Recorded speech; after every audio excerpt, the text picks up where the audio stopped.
Hi, everyone. Thanks for joining me today. The letter I'm about to share focuses on, of all things, the Second Amendment.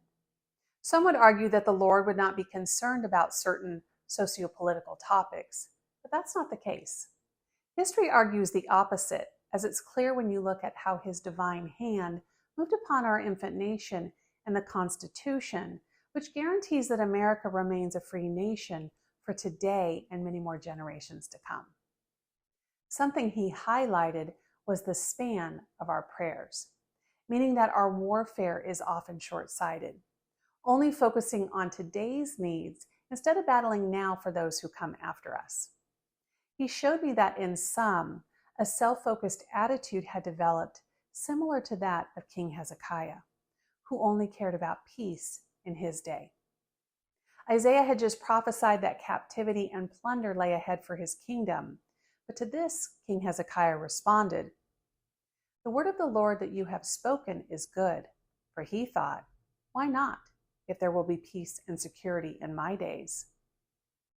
Then I received a vision, and I saw deep rows of archers that had been sent by the Lord to make ready his field for forward advancement. Placed near the front row of archers stood a large vat of oil. Every time an arrow was dipped, the tip of the arrow would ignite with fire, so that upon impact, the target would be consumed with flames, making the clearing process much easier.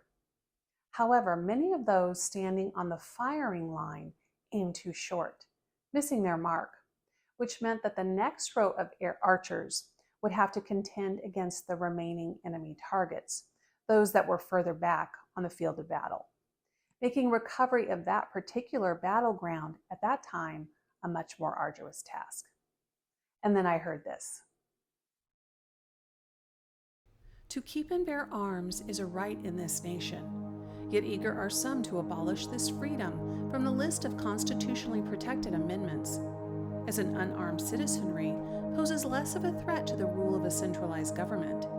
And so, as if being attacked with a chisel, there has been a chipping away at this amendment, with bans having been intentionally added to make owning a gun a more difficult process.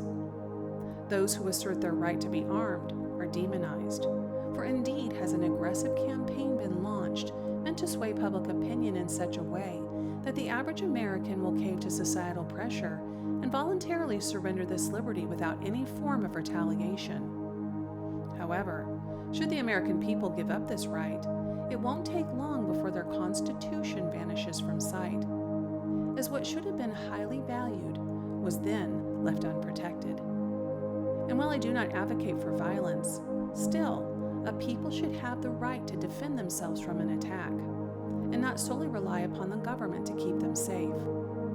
For it is this exact mindset of dependency that those bureaucrats who ardently oppose the Second Amendment are striving to create. Though in the current generation of Americans, there exist those who are still loyal to God and country. Amongst the youth, however, this patriotic attitude is only held in a few, as too many have already embraced anti-American views. As such, these won't have any qualms supporting efforts that would essentially nullify the Constitution. For in ignorance do the youth in this nation stand, as freedom was not something they had to earn, and therefore its true significance is lost upon them. How quickly, then, would freedom become a thing of the past if the prevailing ideologies found in this younger generation are allowed to remain? For through them, all that would then be lost would never again be regained. And so it is that a two-pronged assault must commence, where my warriors contend not only against the powers that are attacking the Second Amendment, but also that the perception of America shifts amongst the younger generations, driving out the spirit of anger from amongst them. Then, it's not just enough to pray that the efforts of those currently leading the charge in favor of more restrictive gun control measures are halted, but that the lies accepted by the youth in this nation about the Second Amendment and the Constitution overall are broken off. For it is not only for this present day that you must do battle, but also for the future, in order that your children's children's children are still found standing as free Americans. Therefore, take up your shield and lay hold of your sword, then step onto this battlefield, for the enemy is already deeply entrenched upon this ground.